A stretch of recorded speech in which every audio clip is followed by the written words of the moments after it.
Hi everybody. Oh, that was really weird. Um, I can't really make that sound any better. But hi. I'm back after probably November, December, January, February, like 3 months. It's been a long time since I made a video because I've been working on some crazy stuff involving civil rights.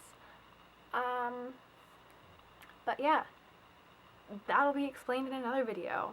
Um, Today I was thinking about just the idea of levels of conflict, not necessarily like a literature standpoint, but in real life, because these conflicts exist in real life opposed to fiction. We have person versus person, person versus self, and person versus society, nature, God, blah, blah, blah, blah, blah. Um, you don't really think about the types of conflicts that exist, but when I think about it, I think that every single one somehow intertwines and affects each other because these things do exist and we're affected by them every single day. Pretty much, I was just thinking about how people are viewed very biased in modern society, but we don't think about how that's been going on since the beginning of time. Well, beginning of human time.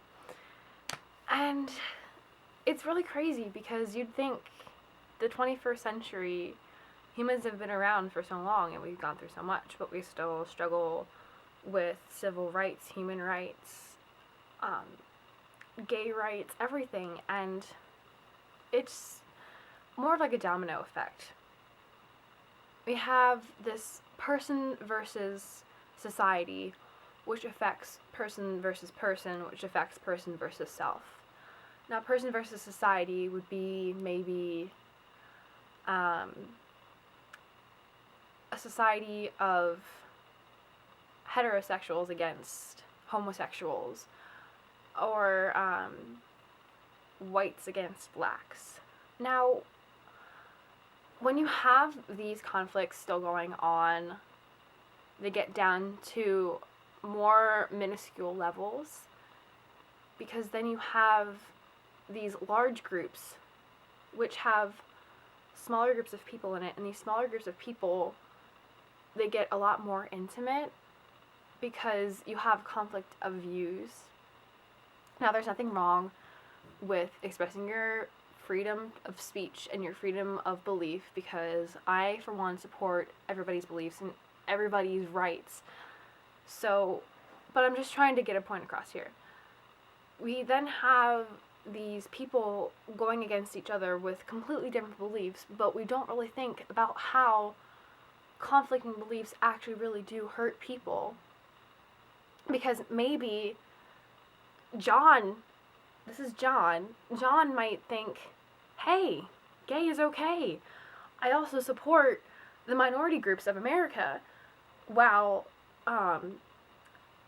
Jane, like John and Jane Doe, Jane, she is completely against all of these things, and she thinks that white supremacy is awesome and we should follow the Bible. Is either one of them right? Maybe not. Are they wrong? Possibly. But they each have the right to their own views, but they do not think that maybe when they speak they're hurting each other. So, what I'm also thinking is that maybe we need to really find a norm in society to understand each other so then we can experience less hate. Because you have so many hate crimes going on out there, and so many kids and teens and adults killing themselves because of how other people make them feel. Because they might feel as if they don't belong because of who they are. And that is just completely unacceptable, because we should all feel welcome on this earth, because this is our home. We all share our home. And we should all respect each other despite of our beliefs. And I, for one, I know it's hard to not be biased against people. It's human nature to judge other people for how they look, how they talk, how they walk. and maybe how, like, what they believe in. Because I know sometimes it irks me when people are against, like, gay rights, but I always got to remind myself inside, you know what? We live in a country where we are supposed to be united by the belief that we're all supposed to be equal and we're all supposed to have the right to believe what we want to believe. But I think with that responsibility, we also need to have a balance of respect. And I think that is something that a lot of American people, and people not only in America, but people all over this world, are lacking is respect. So this was quite a short video, I think. I have no idea. But I just want everybody to remember that respect is key. Don't ever forget to respect the people around you and respect yourself. Because I think respect could turn this world around completely. And if we learn to respect each other more and we learn to understand each other more, who knows where this world could be in 100 years. So never forget, respect each other.